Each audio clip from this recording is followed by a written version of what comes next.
as a Yemenite Jew, I can tell you that the name itself is not the devil, is not a pagan idol, is not the moon god, as evangelical Christians have been propagating for decades. This is a very, very sick cult, by the way, and their idiocy is quite redundant.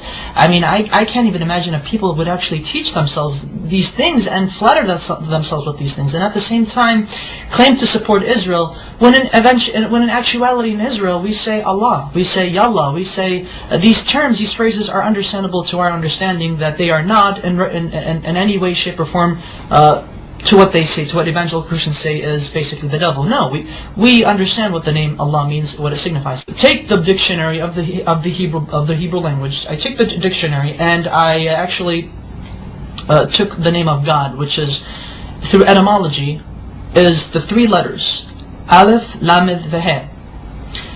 Basically, I wrote it down. I know I don't have the whole thingamajigs on, you get the idea.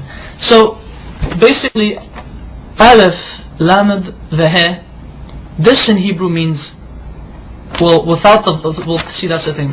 Without the vowels, because the dots, the nikud, the dots, or the vowels right here, these are vowels beneath the letters, indicate how the word itself is to be pronounced. So I'm going to block these right now for a second, but I'm going to show you. This right here, in my understanding, because I'm going to say what it is, this says God. Elah is God in Hebrew. Now, with these two right here, with these two vowels, this is the Fatah Sagol, Fatah Sagol.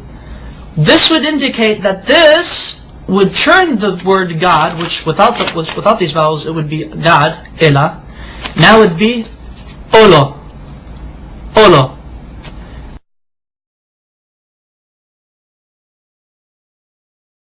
Olo means a curse, an oath, or a covenant. Christian evangelicals love to use this. They like to say, but you see, Allah, with these vowels, indicates that Allah is a curse. Therefore, the Muslims are worshipping an evil God who was a curse onto humanity. These evangelical Christians, they're nutcases, they're nutbags. And I took it upon myself further to actually see how they got this idea that Allah, the Arabic name of God, is a curse, and more recently is the devil. I don't know how they do it, but they do it. Allah is not the devil. God forbid. May God even forgive me for saying such horrible things. But here's the Hebrew version of the Arabic name Allah once it is written in Hebrew. The Arabic name Allah has 4 consonants because Hebrew is like Arabic. It's almost similar. Same alphabet, same thing, just different script. This is the Arabic name of God. This is how the script is. This is what it's connected, because Arabic is a cursive language. This is the connected form, but however it is 4 letters. 1, 2, 3, and 4. I'm going to have to baby you guys into this. Now this is the name of God, Allah in Arabic, but broken up. So that way each letter is given its position. This is Aleph, this is Lam, this is Lam, this is Ha. So Allah. Okay. Now this right here, Allah in the Arabic script, this is how it would become rendered in the Hebrew rendition. That way, Allah in Hebrew would be Aleph, Lamed, Lamed, He. Okay.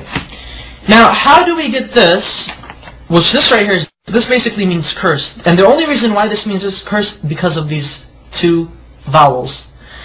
There are 7 letters in the Hebrew language that look like this, that have these 3 consonants. There are 7 Hebrew words in the Hebrew language that have these 3 consonants, and they're both the same.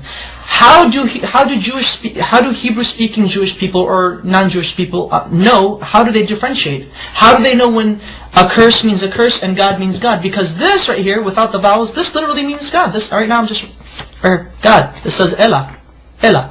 Now with the vowels, it means Ola, which means a curse. Look at this right here. I'm actually going to write down the proper Hebrew name of God with the correct pronunciation. This is how we know. This is how we could tell when God is God and when the letter represents, or when the word is God, or when the word means curse. Okay. There we go. Notice the symbol, notice the vowels. This becomes A, and this dot right here, the holom, it becomes Alo. Alo. Olo and Alo. Olo. Allah. Can you see the difference?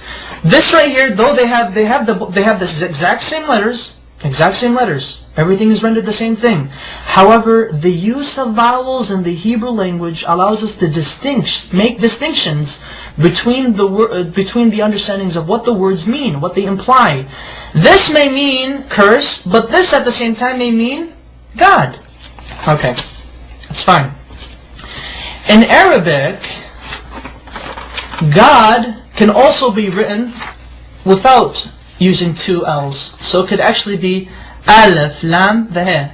So, Ilah, which is the exact same thing as Allah.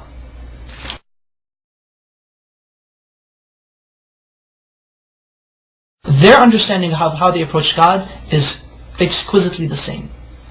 We do not share the system of belief with Christians that they and us worship the same God. No, we do not. So help me God. But Christian evangelicals do not worship the God of Israel. They do not worship the Islamic perspective of God. Maimonides, one of our greatest philosophers in Judaism, as well as a religious philosopher of Judaism, has quoted extensively in his beautiful Igeret Teiman, or the Epistle to Yemen, in which he was basically teaching and giving, basically answering many questions brought forward to him. The Jews of Yemen asked, what is your position of Muslims? Are they considered idol worshippers? Are they considered paganists? And Maimonides said, the Muslims, the idolatry has been removed from their hearts.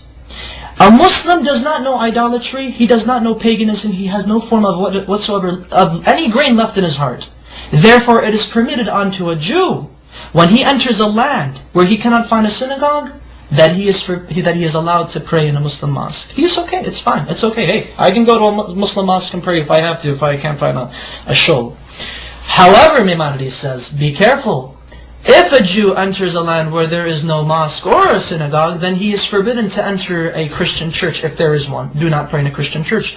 And the reason why is because Christians do not worship the same God we do. They worship a pagan. They are idolaters. They are called Avodah Zarah in Hebrew, which means idol worshippers. So exquisitely said, so wonderfully stated. Oh my goodness! And you know, it's quite interesting that unfortunately there should be more Jews actually stating the facts as it is. That you know, Muslims and Jews and Muslims, we both worship the same God. No matter what these crazy evangelical Christians are saying, they're basically nutbags. Whatever they say, they just try to come up with exceeding lies, redundant lies. The type of lies that only a child in the kindergarten could easily make up. And emphasize that Arab Christians, and you know, this is what's also funny, and thankfully I remember this, because this is what I really wanted to say. Get a load of this, Christian evangelicals. I should refer to you guys as evangelicals. There are actually 20 million Arab Christians in the Middle East today, as well as the United States, as well as around the world. And Arab Christians and their religious services and their Sunday services and Mass or whatever God frickin' services they have, Arab Christians refer in the Arabic Bible, the Arabic translation of the Bible, they say Allah in reference to God. Now I would like to ask these evangelicals, what say ye of these people who claim to believe in your Jesus? What say ye to them? Now are you going to go chase them and say, oh, you're worshiping the devil. The devil is Allah. Just lets you know that classical Arabic is very close to classical Hebrew, biblical Hebrew, as well as classical Aramaic. They all tend to agree, they all agree in unison that Allah, Hashem, Allah are, through etymology, which is the study of the root of words, have come to a unanimous agreement that Allah is the perfect Arabic name of God, that it cannot be made into a male. Through its perfection, it cannot be made into a male gender nor a female gender. Rather, it is a neutral personification, not personification, but rather a neutral attribute to God. Such wonderful history.